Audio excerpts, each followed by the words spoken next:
Welcome to Bengals Breakdown, where it's all stripes, no fluff, and 100% Cincinnati football. Today, we're diving deep into a position group that might just surprise some people this season, the tight end room. From veterans with something to prove, to young players fighting for roster spots, this group could play a bigger role in 2025 than many expect. But before we break it all down, if you're a real Bengals fan and you want to stay ahead of the game this season, subscribe to the channel, smash that like button, and don't forget to turn on notifications so you never miss a breakdown. Now, let's get into it. Let's start at the top. Right now, Drew Sample is holding down the TE1 spot. And before you say, wait, what about Mike Gesicki? Hear me out.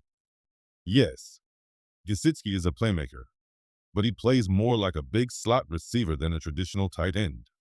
When it comes to inline work and doing the dirty stuff, Sample's your guy. Now, that's not to say Gesicki isn't going to be a weapon. In fact, with Burrow at the helm and Chase pulling all the attention, Gesicki could be one of the sneakiest mismatches on this offense, especially in red zone packages. Tanner Hudson? He's your TE3 right now. A solid route runner, soft hands, but he's got to prove he can contribute on special teams if he wants to lock down a roster spot. The tight end battle behind the top two could get intense, especially when that final 53-man roster gets announced. Here's the real question. Do the Bengals carry two tight ends, or do they make room for a third? Because let's be honest, the top of the room might be set, but the back end is far from safe. We're just getting started here. In the next segment, we'll break down each player's pros and cons and make some bold predictions about who's in and who's out when cut day arrives. So stay locked in. And if you're rocking with us, drop a Bengals in the comments to let us know you're part of the jungle. Let's talk about the top of the Bengals tight end room. And this duo might be one of the most underrated in the entire league. You've got Mike Gesicki and Drew Sample, two guys coming off the best seasons of their careers. And no, that's not a coincidence. When Joe Burrow is on fire, weapons around him eat too. And both Gesicki and Sample found ways to impact the offense in very different, but equally valuable ways. Mike Gesicki isn't your traditional tight end. He's a matchup nightmare. You line him up in the slot, flex him wide, or bring him across the formation, and he finds soft spots in coverage. Defenses focus on Jamar Chase and T. Higgins, and right when they breathe for a second, boom, Gesicki slips into space and moves the chains. Third downs, red zone, clutch moments. Burrow trusted him all season long, and Gesicki delivered. The Bengals were smart to keep him around. He wanted to be here. He chose this locker room, this quarterback, and this chance to help Cincinnati chase a title. That says everything. Now, Drew Sample. He's not flashy, but he's the kind of guy every great offense needs. He blocks like a sixth lineman and plays through the whistle. And even though he's not the go-to pass catcher, he made big-time plays when called on. This team values his toughness, and frankly, so should everyone else. But let's address the elephant in the room. Eric All Jr. Before the injury, he looked like he belonged. In just 9 games, he flashed real upside, the kind of tight end who can stretch the seam, stay aggressive after the catch, and bring a little fire to the position. Unfortunately, that knee injury turned out to be more serious than expected, and he's now out for the entire 2025 season after multiple surgeries. At first, people questioned the pick, local guy, recovering from a torn ACL. But in a limited sample, he made everyone pay attention. You can't teach heart, and Eric All Jr. showed he's got plenty of it. So yeah, this tight end room isn't just solid. It's balanced, experienced, and dangerous in the right hands. If everyone stays healthy, even without all, the Bengals have the pieces to stress defenses in ways they haven't before. Let's talk about what could have been. Because Eric All Jr. showed flashes of something special before everything got cut short. The Bengals didn't just use him like a traditional tight end. They lined him up in the fullback spot, had him motion into the backfield, put his hand in the dirt, and let him work. He blocked with attitude, moved in space, and became a legitimate receiving threat. As a rookie, he wasn't just a project. He was making real contributions. That kind of versatility is rare. But the story turned fast. In college, All had battled a serious back issue and an ACL tear. Then just 9 games into his NFL debut, disaster struck again. Another ACL tear, this time in the pros. Setbacks followed, and now he's out until at least 2026.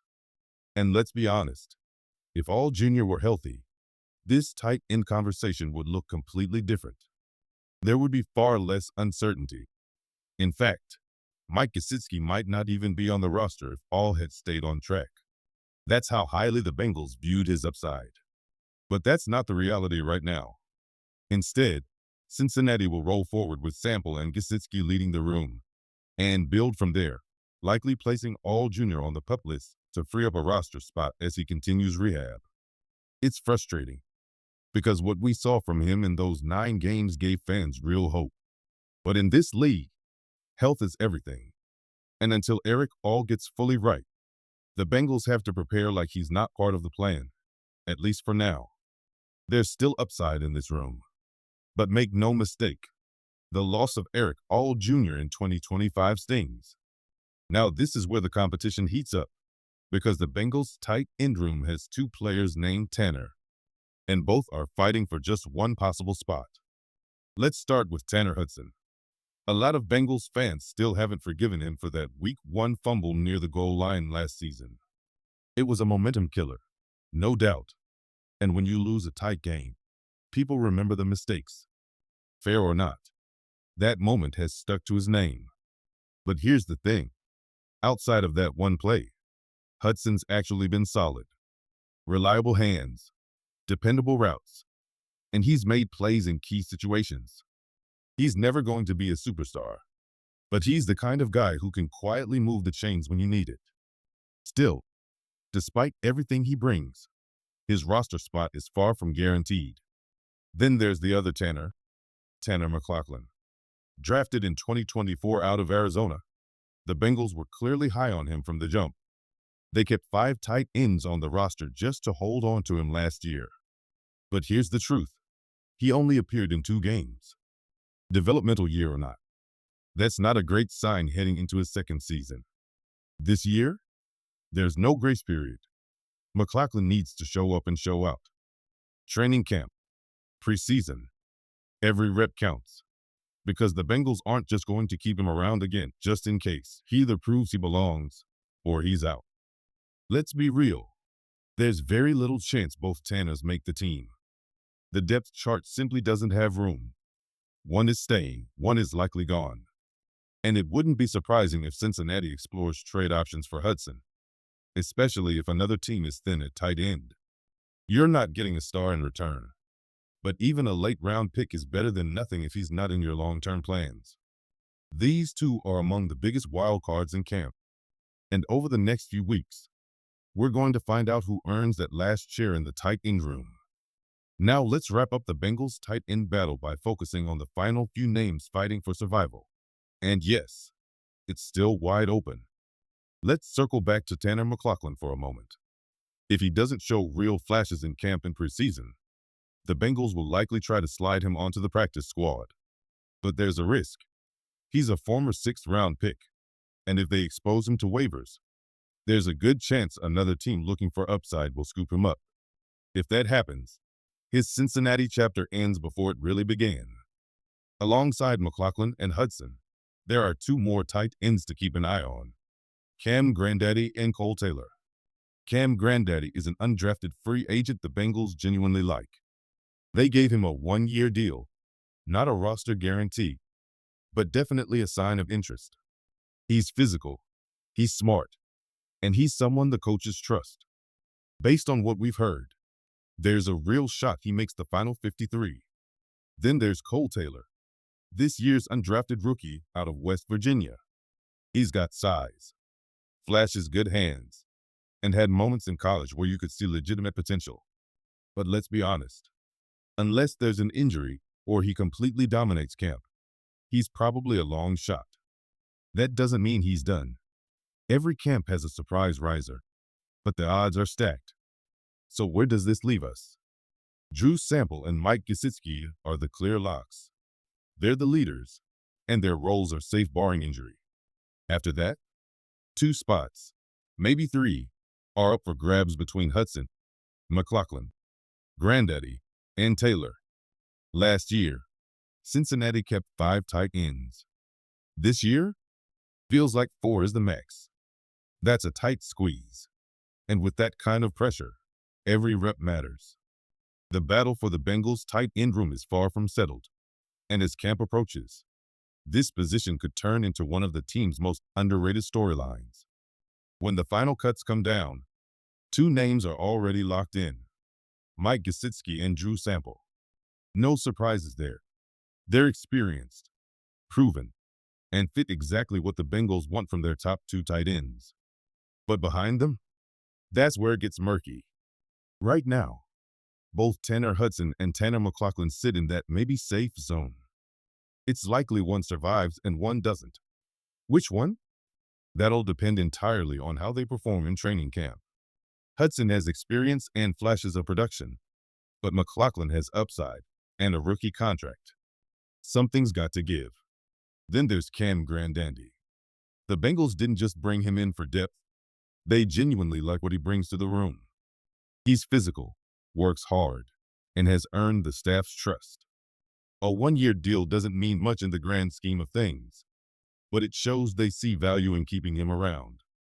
Cutting him wouldn't be shocking, but it wouldn't feel like the first choice either. Finally, Cole Taylor is still on the outside looking in. There's potential there, no doubt, but it's hard to see him jumping the line unless injuries hit or he delivers something truly special in camp. And then there's the one name everyone keeps asking about. Eric All Jr. His talent isn't the issue. The health is. He'll begin the year on the PUP list as he continues to recover. And while he'll still be in the building, he won't count toward the active roster in 2025. That's a setback not just for him, but for what could have been a very different looking tight end room. So, as things stand, the Bengals seem likely to carry 4 tight ends into the regular season. 2 spots are locked. 2 more are up for grabs. And for the rest, the fight begins in training camp.